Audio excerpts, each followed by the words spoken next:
Artinya dengan contoh sholat yang kemarin itu berarti yang dasar yang hari raya ini juga mungkin berapa hari raya seperti ini, 10 hari raya sudah.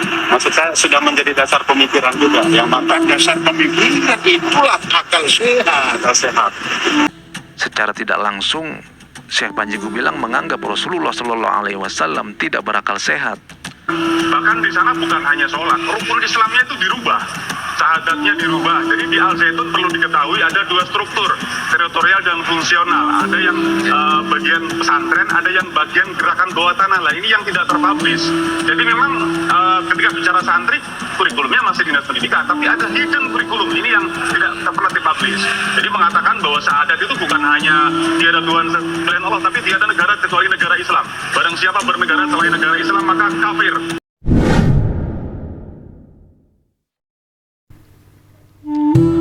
Bismillah, Alhamdulillah, assalatu wassalamu ala rasulillah. Assalamualaikum warahmatullahi wabarakatuh. Teman-teman sekalian, Al Zaitun seperti tidak ada habisnya mencuatkan kontroversi yang terjadi di dalamnya. Mulai dari sholat yang menempatkan wanita di depan bercampur dengan laki-laki, mengundang umat Kristen berdoa di dalam masjid, menjadikan wanita sebagai khatib Jumat, salam ala Yahudi, hingga kesaksian seorang mantan NII terhadap ajaran di Ponpes Al Zaitun, yang diantaranya adalah hukum sholat 5 waktu belumlah wajib karena dikiaskan dianggap masih zaman jahiliyah. Syahadatnya pun ditambah, ibadah haji yang harusnya ke Mekah bisa dilakukan di Indramayu, sebagaimana yang kemarin telah dirilis oleh MUI, yaitu temuan dari tim peneliti MUI di tahun 2002 terhadap pondok pesantren Al Zaitun. Di antaranya ditemukannya indikasi kuat adanya relasi dan afiliasi antara Al Zaitun dengan NII, baik hubungan itu bersifat historis, finansial, ataupun kepemimpinan. Jadi sejak puluhan tahun lalu, Ponpes Al Zaitun ini ternyata memang sudah memunculkan polemik, hingga MUI harus membentuk tim khusus guna melakukan penyelidikan. Dan hasilnya, menurut penyelidikan tersebut, Al Zaitun ini memang diduga kuat memiliki keterkaitan dengan NII. Maka cukup relevan bila seorang mantan NII mengetahui isi dapur dari Ponpes Al Zaitun ini, sebagaimana kesaksiannya dalam cuplikan video berikut ini.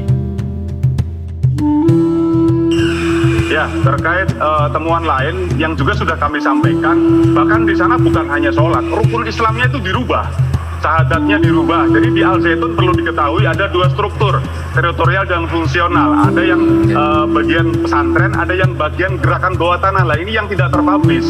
Jadi memang ketika bicara santri, kurikulumnya masih dinas pendidikan, tapi ada hidden kurikulum ini yang tidak pernah dipublish. Jadi mengatakan bahwa syahadat itu bukan hanya tiada Tuhan selain Allah, tapi tiada negara kecuali negara Islam. Barang siapa bernegara selain negara Islam maka kafir. Jadi mereka mudah sekali tafsiri mengkafirkan orang lain di luar kelompoknya.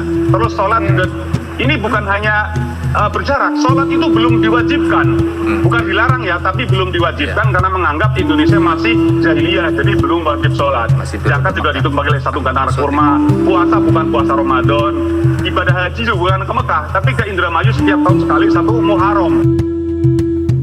Dan alhamdulillah, berkat viralnya dan terus disuarakannya kontroversi Al Zaitun ini, berita ini telah sampai di telinga Wapres kita, Kiai Haji Ma'ruf Amin, hingga beliau mengeluarkan perintah kepada Kemenak dan MUI untuk turun mengusut Ponpes Al Zaitun. Nah, mudah-mudahan akan ada titik terang terkait Al Zaitun ini dari pengusutannya nanti, agar persoalan ini bisa menjadi clear dan tidak terjadi lagi keanehan-keanehan atau kontroversi-kontroversi yang lain. Karena memang potensi penyimpangan dan kesesatan di Al Zaitun ini kental sekali terasa, dan sudah merupakan tanggung jawab seorang muslim untuk menjaga dan memelihara kemurnian agama sebagai bentuk menyeru kepada kebaikan, menyuruh yang ma'ruf dan mencegah yang mungkar,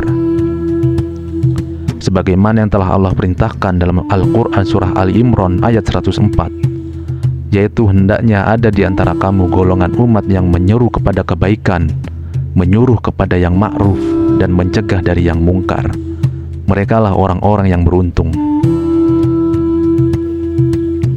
Nah teman-teman, terlebih lagi Syekh Al-Zaitun ini baru-baru ini kembali mengeluarkan statement terkait agama yang menyelisihi ajaran Islam, menyelisihi ajaran Rasulullah SAW yang telah tertuang dalam hadis sahih, yaitu kemarin saat mendapat kunjungan dari media Polri, di mana saat ditanya terkait soft salat yang renggang, Syekh Al-Zaitun ini menjawab bahwa itu adalah merupakan akal sehat dan juga merupakan perintah ilahi. Nah teman-teman, kita coba saksikan dulu cuplikannya. Terkait dengan informasi yang beredar hari ini, mungkin pesan moral apa yang bisa disampaikan Syekh terhadap kita media Polri ini? Saya tidak akan memberikan pesan apa-apa. Kami di sini pendidik, tentram, sejahtera, makan cukup, bisa sekolah dengan baik, bisa tidur di tempat yang baik, bisa duduk di kelas dengan tidak bocor, dengan guru yang rajin dan disiplin, tentram. Adapun yang melihat kami, ya silakan saja, namanya melihat, belum pernah ketemu. Kami ini profesional, karena pemain bola. Pemain bola yang profesional bertanding di lapangan, dihantam kaki, dia nggak keluar, nggak berantem. Nah sudah, namanya main bola ya begitu. Nah kalau nggak profesional, berantem, entah berantem dengan mulut, entah berantem dengan halu-halu, itu namanya nggak profesional. Kita permainan profesional, pendidik profesional lagi, itu susah. Menutup bisik, kok nggak cari akal? Gimana akalmu? Ya kan begitu kata Tuhan. Manusia dikasih akal supaya cari jalan keluar. Kok ikut instruksi? Berarti dengan contoh sholat Id yang kemarin itu berarti Yang dasar itu yang mana? ya hari raya ini juga Kami berapa hari raya seperti ini? 10 hari raya sudah. maksud saya sudah menjadi dasar pemikiran juga yang matang, Bukan dasar pemikiran, itulah akal sehat. akal sehat. Lalu akal sehat. Ente saja, ya ini kan sudah dekat sebagai ente. Asik. Yang tidak ada apa-apa terus berdekatan, ente sudah jengkol. Saya suka petik. Oh, bau jengkol. Oh, bau petik. Kan nggak enak. Tapi kalau jaraknya serentang tangan, mau deh, mau nggak akan tahu. Kok dalilnya begitu? Untuk apa cari dalil yang susah-susah? Agama itu gampang, maka jangan bersulit. Salah satu dari ini ya, manfaat menjaga jarak itu ya, contoh kecilnya. Itu perintah ilahi. Menjaga jarak itu perintah ilahi. Ya, sebagaimana yang sudah kita saksikan barusan, beliau menganggap merenggangkan soft salat adalah akal sehat. Jadi dianggap itu adalah hal yang bagus, hal yang baik untuk dilakukan. Ya, maka berarti soft salat yang rapat itu bukan dari akal sehat dong. Secara tidak langsung, Syekh Panji Gumilang menganggap Rasulullah SAW tidak berakal sehat, karena Rasulullah SAW telah mengajarkan untuk merapatkan soft salat. Apakah Syekh Al-Zaitun ini merasa lebih baik dan lebih tinggi kedudukannya dari Rasulullah SAW hingga menganggap hal yang menyelisihi ajaran Rasulullah SAW ini lebih baik dan berakal sehat? Dan kalau beliau bilang itu adalah perintah ilahi yang mana? Surah Mujadalah ayat 11. Sebagaimana yang beliau katakan saat kunjungan ke Menak kemarin, itu kan jelas nggak nyambung. Itu perintah ilahi untuk berlonggar-longgar saat di majelis, saat di pertemuan atau pengajian, guna memberi tempat kepada saudaranya sesama muslim yang tidak kebagian tempat, agar bisa sama-sama duduk. Jadi bukan dalam soft salat. Soft salat sendiri sudah ada spesifik perintah ilahinya yang disampaikan melalui nabinya Muhammad SAW. yaitu sabda Nabi bahwa hendaknya untuk meluruskan dan merapatkan shaf saat sholat berjamaah, sebagaimana yang telah tertuang dalam hadis Nabi. Dan Syekh Panji Gumilang ini juga mengatakan untuk apa cari dalil yang susah-susah, karena agama itu gampang. Maka sekali lagi Syekh Panji Gumilang ini di samping secara tidak langsung menganggap ajaran Rasulullah SAW itu tidak berakal sehat, juga dianggap menyusahkan. Ya, memang betul Allah tidak menghendaki kesusahan dalam agama, sebagaimana sabda Rasulullah SAW bahwa sesungguhnya agama itu mudah, dan selamanya agama tidak akan memberatkan seseorang melainkan memudahkannya.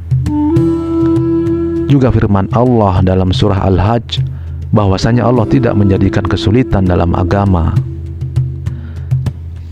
Tapi bukan berarti kita bisa menggampang-gampangkan agama, berdalil semau akalnya, menjalankan agama cuma menurut pikiran dan hawa nafsunya. Karena Allah tidak menghendaki kesusahan di sini agar tidak memaksakan diri melebihi kemampuannya dalam beragama hingga menyusahkan hambanya. Seperti misal dalam keadaan sakit di bulan Ramadan, maka Allah mudahkan kita untuk tidak berpuasa, untuk boleh tidak berpuasa, di mana itu nanti bisa diganti saat dalam keadaan sehat di luar bulan Ramadan. Juga saat dalam perjalanan jauh, Allah mudahkan kita untuk boleh menjama atau mengqashar salat kita. Allah mudahkan kita untuk boleh meringkas atau menggabungkan salat kita saat dalam perjalanan. Allah mudahkan kita untuk boleh sholat sambil duduk atau bahkan sambil tiduran sekalipun saat kita dalam keadaan sakit. Allah mudahkan kita untuk boleh berwudu dengan tanah bila sedang tidak ada air. Allah mudahkan kita dengan sekali saja diwajibkan melaksanakan ibadah haji, tidak harus tiap tahun. Bahkan Allah mudahkan kita untuk boleh tidak berhaji bila kita tidak mampu. Jadi seperti itulah semestinya mengartikan bahwa agama ini mudah, bukan malah menggampang-gampangkan agama dan menganggap baik perbuatan baru dalam agama yang tidak diajarkan dan tidak ada tuntunannya dari Rasulullah SAW yang disebut dengan bid'ah ini.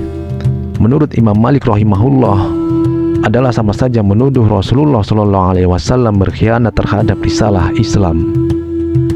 Karena agama Islam ini, kata Rasulullah SAW, sudah sempurna, tapi masih dianggap ada hal yang lebih baik dalam syariat agama ini yang tidak disampaikan dan tidak diajarkan oleh Rasulullah SAW. Dan tentu saja ini hal yang tidak mungkin dilakukan oleh Rasulullah SAW. Nah teman-teman, tentu kita berharap mudah-mudahan nantinya MUI dan Kemenak dalam pengusutannya bisa segera mengambil tindakan atau bisa menuntaskan persoalan yang ada di Al-Zaitun. Semoga bermanfaat. Wassalamualaikum warahmatullahi wabarakatuh.